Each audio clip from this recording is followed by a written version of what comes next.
why do we pray the rosary? And what is the rosary anyway? I'm Father Bryce, and we're at St. Anne in Berg today. And I'd like to tell you a story about the rosary. I was in third grade theology class, and our teacher, Miss Mary, she said, y'all should all carry the rosary in your pockets. Keep the rosary with you. So, third grade Bryce, I raised my hand and I said, Miss Mary, is it okay if I keep my rosary in my book sack? Because I did. She said, no, you should carry it with you in your pocket so that you could pray it when you're struggling throughout the day, or so you could grab onto it and know the Blessed Mother's care for you. I didn't really understand that, but I did it.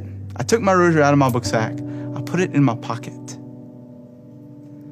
Back then, I didn't understand why, but now I do.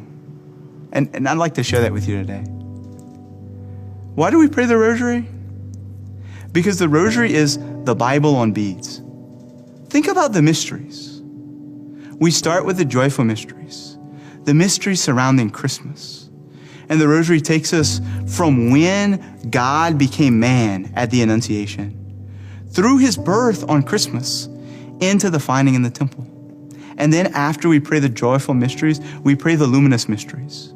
And we meditate on Jesus' preaching, on the Beatitudes. Blessed are the poor in spirit, for theirs is the kingdom of heaven. On the transfiguration at Mount Tabor. And then after we pray the luminous mysteries, we pray the sorrowful mysteries. Jesus' Passover, from Holy Thursday night through Good Friday, his suffering and his death on the cross. And then after we pray the sorrowful mysteries, we pray the glorious mysteries, the resurrection of the Lord, his ascension, Pentecost, and the spread of the church. The rosary is just the Bible on beads, where we meditate upon the mysteries of the life of Jesus. But Father, what about repetitious prayer? And don't we say over and over again, Hail Mary, full of grace. Hail Mary, full of grace. Should we do that? Is that what Jesus tells us to do? Well, I can tell you this. I can tell you that Jesus repeated the words of Scripture.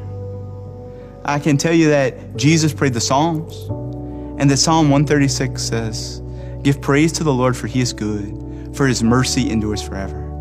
Give thanks to the Lord of Lords, for his mercy endures forever. Give thanks to the God of gods, for his mercy endures forever.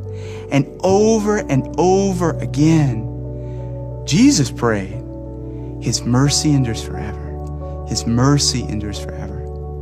And so if Jesus prayed the words of Psalm 136, what's wrong with us praying the words of Luke chapter 1, where the angel Gabriel says, Hail, full of grace, the Lord is with thee.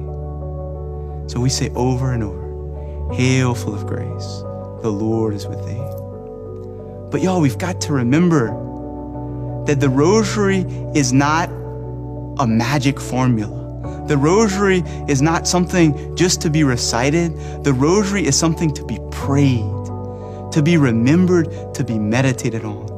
Pope Paul VI said that the rosary without this kind of meditation is like a body without a soul. Pope Paul VI said that if we're not meditating on the Bible, the mysteries of Jesus, the words of the angel in Luke chapter 1, then we are babbling like the pagans.